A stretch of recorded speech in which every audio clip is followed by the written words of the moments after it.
Oh no, we definitely got footage at this mom crib.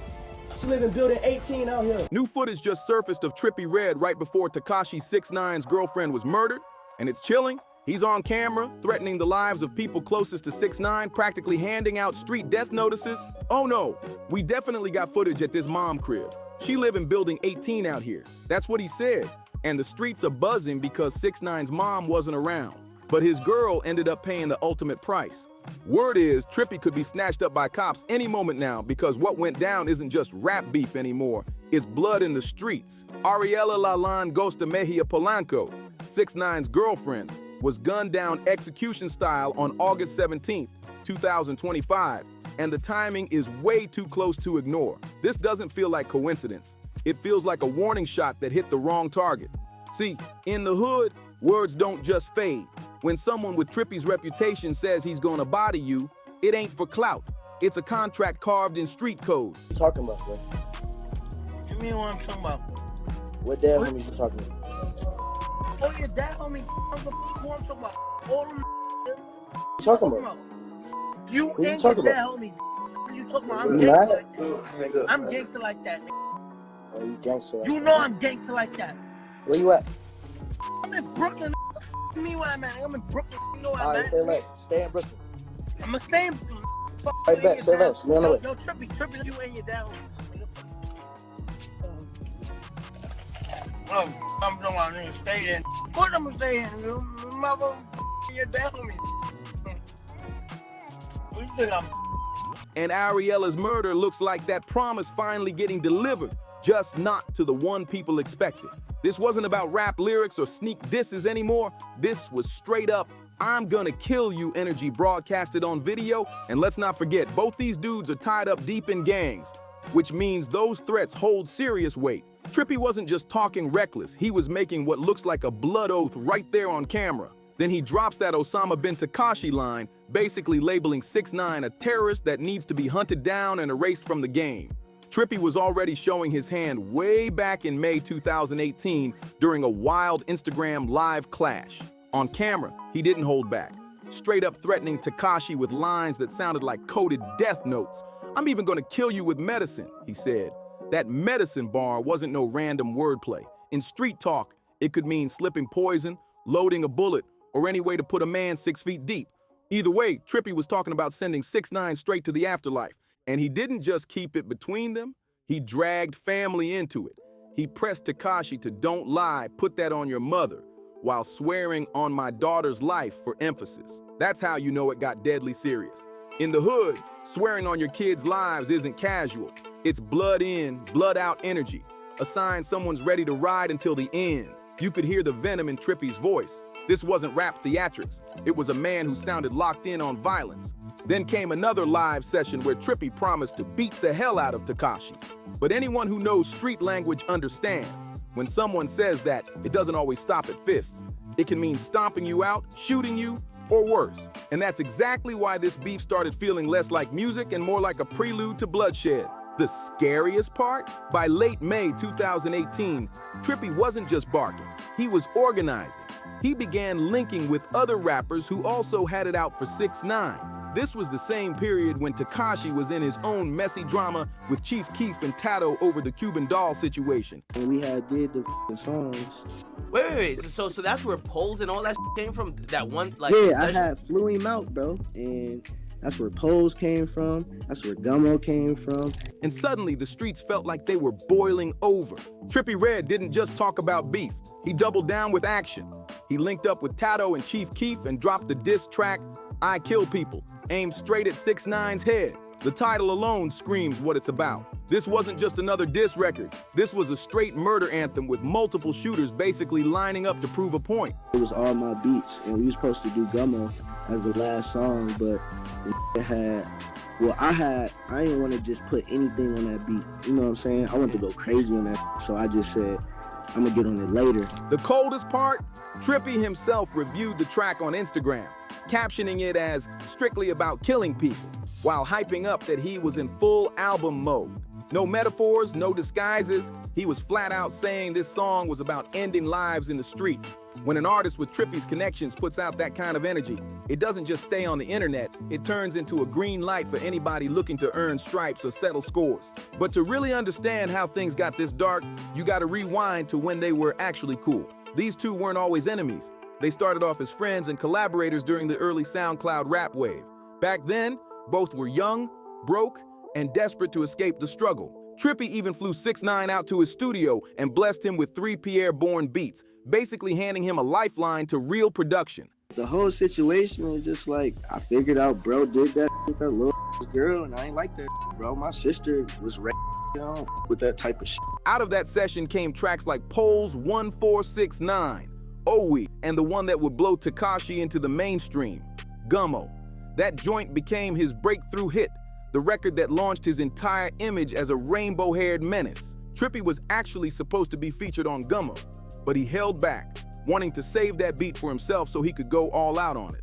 That one decision turned into the biggest regret of his career, because 6ix9ine took that exact beat back to New York and flipped it into the viral smash that made him a star. What makes it even dirtier?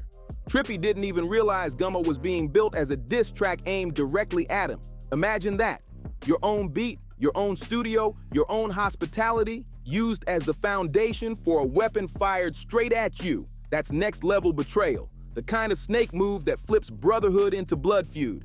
Later, during his 2019 federal testimony, 6ix9ine admitted he always felt envy toward Trippie because Trippie was signed first and their collabs were successful. But deep down, Tekashi was bitter, harboring resentment even while smiling in Trippie's face, eating his food, and working in his studio. Basically, he was plotting from the very beginning. The final straw came when Trippie learned about 6ix9ine's 2015 legal case involving a minor during one of his performances. For Trippie, who already carried personal trauma within his family, that was unforgivable. Once he saw the paperwork confirming Tekashi's guilty plea, it was over. Trippie made it crystal clear he couldn't ride with that. The paperwork was out there, the betrayal was undeniable, and the trust between them was dead. Even when 6ix9ine tried to convince Trippie that the charges were fake, Trippie didn't budge. He had already seen the court paperwork with his own eyes, and there was no way to spin it. In the streets, when it comes to kids, that's a line you can't cross, ever. In most people's minds, that's an automatic death sentence, and once that truth hit, the tension exploded. Things turned violent fast. In November 2017, Trippie was allegedly jumped inside a New York hotel by members of 6ix9ine's 9 Trey crew. This wasn't some bar fight or random scuffle. It was a calculated hit, ordered straight from Tekashi himself. Later on in federal court, 6ix9ine admitted he set it up, which confirmed everything Trippie had been saying from the start. Once you send your own crew to attack someone who used to be your friend, there's no going back. That's a line that permanently severs all ties. By then, both rappers had gang affiliations that made every word, every threat carry real weight.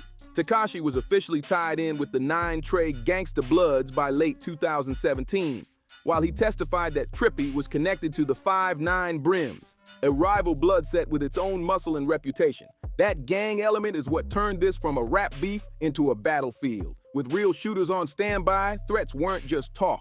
They were blood-stamped promises. And when those promises involve sliding on blocks and plotting to kill, innocent people like Ariela Mejia Polanco end up getting caught in the crossfire. It's paperwork on that, bro. Like, it ain't... did you ever talk to him like, yo, bro, like, I ain't gonna lie, like... Bro, he pulled up on me, and I was ready to hit with him. And bro was like, I'm emotional. I'm in my feelings. I want to talk. That's what he told me. And we was talking. And we talked about it. And he was talking about the... Blah, blah, blah, blah. I'm like, bro, is this after you brought it online or I'm not? like, bro, it's paperwork. He like, bro, I don't care, but that's fake. I'm like, bro, it's not fake, bro. It's a legal document, bro. Like, I seen it. Dylan sent it to me. Looking back at all the death threats and violence, Ariela's fate doesn't look random anymore. It looks like a cold calculation. In the streets, when you can't touch the main target, you hit what he loves most. That's Street Justice 101, and it's exactly what might have gone down that morning in Mount Vernon when the streets came to collect their debt. August 17, 2025 is burned into hip-hop history, not for a classic album drop or a sold-out show, but as the years of beef turned into blood. And the one who paid the ultimate price wasn't a rapper, wasn't a gangster. It was Ariela Mejia Polanco, a 33-year-old Dominican influencer better known as Ariela La Lagosta. She was found inside her car, shot dead on the eastbound lanes of the Cross County Parkway near Exit 7. This wasn't some sloppy robbery. This wasn't a random drive-by. This was an execution, carried out with precision. Police got a 911 call around 8 a.m. about a disabled vehicle half on the shoulder. When they pulled up, they found Ariela slumped in the driver's seat, multiple bullet wounds in her body. The Westchester County medical examiner later confirmed what everyone already knew. She was murdered. Ariela wasn't just some bystander either. She had deep ties to 6ix9ine, appearing in his 2023 music video, WAPA. Bro had waiting for me at my hotel. Some 9 tray. As soon as I walk in the building, hit right in my mouth. Got hit in my mouth. Then my beat his and then they ran. So I chased the myself mostly. I ran them down myself. Me, myself, and I. And seen often in his circle. Officially, reports described her as a friend and collaborator. But whispers online painted a deeper picture, with viral posts and speculation calling her Tekashi's girlfriend. That rumor alone might have put a target on her back. The timeline of her last night makes it even more tragic. Ariela clocked out from her shift at Icon, New York around 4:30 a.m. and started driving home. She probably just wanted her bed, her peace. But lurking in the dark were killers waiting to make their move. They lit up her car and ended her life in cold blood. That's what makes this whole tragedy even more twisted. Ariela had no idea death was shadowing her every move. She was just living her life, spreading positivity online, posting grateful vibes, and meanwhile, somebody was plotting to erase her over a beef that wasn't even hers. She didn't choose this war, but the war chose her. What's chilling is how this murder falls into a bigger cycle of violence that's been circling 6ix9ine for years. Ariela first got tied to him back in 2018, and that same year she was reportedly kidnapped by 9 Trey members who mistook her for one of his close allies during internal gang drama. That detail often gets overlooked, but it's crucial. She had already been marked once, simply for being connected to him. She escaped that nightmare, but the streets never forget. What went down in 2025 feels like unfinished business finally closing in, and when the news broke, Tekashi's reaction spoke volumes. He didn't stay silent. He poured his heart out on Instagram stories, sharing videos of them laughing, riding roller coasters, vibing in cars, and partying together. His captions called her my sister, the Queen of New York, and a tremendous woman. He wrote lines like, "You supported me in everything. NY won't ever be the same. I loved you, yo I love you, Migra, and there is no heart that can replace yours," stamped with broken heart emojis. The pain was undeniable. You could feel the loss bleeding through every post. But there was also a dangerous undertone. By calling her the Queen of New York and openly acknowledging how deeply she supported him, Tekashi was basically confirming that Ariela wasn't just a casual friend. She was inside his trusted circle. Tributes started flooding in across the entertainment world, showing just how deep Ariela's impact really was. Even Cardi B posted on her Instagram story, sharing Ariela Mejia Polanco's photo with the caption, "R.I.P. Dominican Pretty." When major figures like Cardi are mourning you, it shows Ariela wasn't just some background name. She was connected, respected, and loved in the industry. And that level of visibility also explains why she became such a prime target. The police statement gave the case an even darker layer. They confirmed what the streets were already whispering. This wasn't random. It was a targeted hit. When they called it isolated, they weren't saying it was accidental. They meant Ariela was chosen specifically because of her ties to 6ix9ine. And that's the brutal truth. Her only crime was being close to one of the most hated and controversial rappers in hip-hop. King Yella's reaction summed it up perfectly. Whatever he did, like I always say, man, get your man. Get your man. Get your man. Get your man. If y'all looking for 6ix9ine, if y'all thought that was revenge, that definitely some revenge to hurt him. This wasn't about Ariela personally. It was revenge against Tekashi. The logic is ruthless but simple. If you can't touch the man himself, you hit the people he loves most. That way, he's forced to live every day with the pain of knowing his enemies got close enough to kill his inner circle. Yo, so a couple days ago, man, 6ix9ine girlfriend was murdered sitting in the car. This is like crazy, gang. I don't know, like, she's a beautiful lady, man. And the way it was carried out speaks volumes about who was behind it. Ariela wasn't taken out by amateurs. This was a professional execution. Multiple shots, tracking her routine, and bold enough to pull it off on a major highway in broad daylight. That's not sloppy street work. That's planning, resources, and the kind of reach that comes from being tied to serious criminal organizations. Police later revealed she was expected home, but when she never showed, her family grew worried and started driving around searching for her. And that's when they stumbled onto the scene themselves. That detail cuts deep. It means her loved ones knew her routine so well, they immediately feared the worst. And if they knew her schedule, you better believe the killers did too. This wasn't luck. They had been studying her, tracking her, waiting for the perfect moment to strike. The location tells its own story. Mount Vernon sits right on the edge of the Bronx, deep in 9 territory, while also being close to areas where both Trippie and 6ix9ine have ties. Whoever orchestrated this knew the geography. They picked a spot where they could pull off an execution and vanish fast into familiar ground without missing a beat. As of August 27th, 2025, the case is still ice cold. No suspects have been named, no arrests made. Police are keeping details like the exact time of the shooting and potential motives locked down under ongoing investigation. But the streets already know what went down. This wasn't just murder, it was escalation. The war around 6ix9ine leveled up. We've gone from threats on Instagram Live to full-blown executions. And if killers are bold enough to take out an innocent woman just for being close to Tekashi, that means nobody in his world is safe. Not his family, not his friends, not his business partners, nobody. Ariela Mejia, Polanco's killing wasn't random, it was a bloody message. And that message couldn't be clearer. We can't touch you yet, but we can destroy everyone around you until the price is paid. Now the question is, who sent that message? Trippie Redd's death threats make him one obvious theory. But here's the cold reality. Tekashi has stacked up so many enemies that it could have been anybody. Rival rappers, gang affiliates, betrayed partners, take your pick.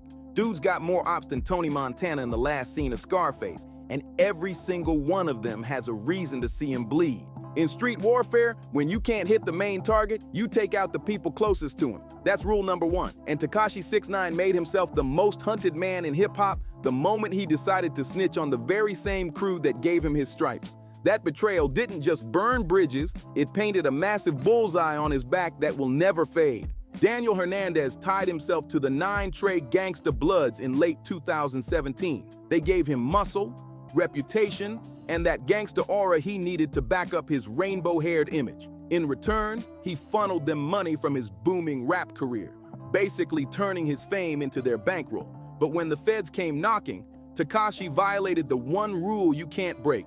He flipped. On November 18th, 2018, Hernandez and 5 other 9 affiliates were hit in a sweeping joint operation by the ATF, NYPD, and Homeland Security. The charges were heavy: racketeering, firearms offenses, conspiracy to commit murder. Tekashi was staring down a life sentence, minimum 47 years.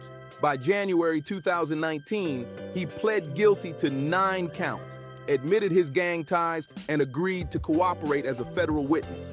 In the hood, that's a sin worse than murder. You can catch a body and still hold respect in certain circles, but once you cooperate with law enforcement, you're branded forever. Snitching is a death sentence with no expiration date. No amount of fame, money, or security can wash that stain off your name. And the level Tekashi took it to, hip-hop had never seen anything like it. During the September 2019 trial of 9 members, Anthony Harv Ellison and Aljamiah Nuke Mack, Hernandez testified for 3 straight days. He broke down gang structure, his own crimes, and even dragged names of industry figures like Cardi B and Jim Jones into the courtroom. He wasn't just testifying, he was unloading on anybody who had ever shown him love or given him a cosign. 6ix9ine's cooperation wasn't just helpful, it was described as game-changing. His testimony slammed the door on multiple 9 members, handing out sentences so heavy they looked like football scores, 20, 30, even 40 years behind bars. Anthony Harv Ellison alone caught 24 years for racketeering and kidnapping thanks to Tekashi pointing fingers in court. As Joel Santana once put it, this level of cooperation was something hip-hop had never witnessed before. A former 9 member, Dinar Drama Butler, later admitted in interviews that Hernandez's snitching ripped the gang apart from the inside. Families collapsed overnight. Kids lost their fathers, mothers buried sons, and entire street enterprises that had once fed neighborhoods were dismantled, all because one man couldn't keep his mouth shut. The cultural violation Tekashi committed can't be overstated. In hood politics, there are two sins you can't come back from: harming kids and cooperating with the law. And 6ix9ine is forever tied to both. His cooperation deal didn't just end his street credibility, it shattered his career in an industry where snitches get stitches isn't a metaphor, it's a code of survival. Even 50 Cent, who at first tried to rationalize Tekashi's decision from a more suburban outsider perspective, had to admit the truth. Hip-hop's street-oriented core would never forgive him. The unwritten rule of the hood is simple. You ride with your people, you stay solid, and you take whatever consequences come with that life. Once you break that, you're done. And what made Tekashi's violation even worse? His attitude. Instead of moving quiet, showing humility, or at least trying to disappear, he did the exact opposite. He bragged about snitching, flaunting his cooperation like it was a trophy. After Tekashi's release, he managed to grab short-term success. His 2020 track, Gooba, shattered YouTube records and debuted at #3 on Billboard. He even hopped on Instagram Live to defend his decision, pulling in a record-breaking 2 million viewers. His defense, that his own crew betrayed him first, sleeping with his girl, robbing his cash, and even kidnapping him. But here's the cold truth about street politics. None of that matters. Once you cross the line and cooperate with the feds, there's no excuse. Betrayal from your own people doesn't justify the ultimate betrayal of snitching. In the hood, that bell can't be unrung. You're marked forever. The problem with Tekashi's logic is that he tried to apply suburban middle-class morals to a street-coded world. But once you align yourself with criminal organizations, you're signing up for betrayal, violence, and exploitation. It comes with the territory. You don't get to rewrite the rules just because things didn't go your way. His cooperation left him living with a permanent target on his back. Death threats poured in from former associates, and instead of laying low in witness protection, Tekashi doubled down. He hired private security, moved flashy, and stayed visible, making himself accessible to anyone plotting revenge. It wasn't just reckless, it was basically daring the streets to test him. And here's the darkest part. Street justice doesn't stop at the snitch. It bleeds into everyone around them. Family, friends, girlfriends, business partners, anybody who shows loyalty to a cooperator automatically becomes a target too. That's the unforgiving code of retaliation. Which brings us back to Ariela Mejia Polanco. Her close association with 6ix9ine placed her directly inside his danger zone. She wasn't the one who testified. She wasn't the one pointing fingers. But because she rode with him, many believe her life was claimed as part of the price for his choices. In street logic, when you can't hit the main target, you strike the ones they love. It's the fastest way to cause maximum pain while proving nobody is untouchable. And Tekashi 6ix9ine stacked up enemies far beyond the 9 Trey members he ratted on. His role with the crew wasn't just membership, it was business. He was the cash cow, funneling tens of thousands from his music bag to bankroll their operations. But when he flipped, it wasn't just betrayal of individuals. It was the destruction of an entire enterprise that had been feeding families and fueling a whole community's underground economy. On the stand, Tekashi went even further. He named Cardi B as a 9 Trey member and pointed to Jim Jones as another alleged affiliate. Even though those claims never led to charges, they still left scars. Having your name tied to gang activity in a federal courtroom is enough to create enemies for life. People don't forget being dragged into a case that big, especially when it's done publicly for the whole world to see. Joel Santana summed it up best. Everyone in the game knows the risks. Everyone understands betrayal comes with the territory. But what Tekashi did violated the one rule that keeps the whole structure intact. His cooperation didn't just shift the balance, it shattered the foundation. That's why the streets see him as unforgivable. And Tekashi's problems don't stop at home. His beef turned international. He faced arrest in the Dominican Republic between 2023 and 2024 over assault charges, proving his drama stretches far beyond New York politics.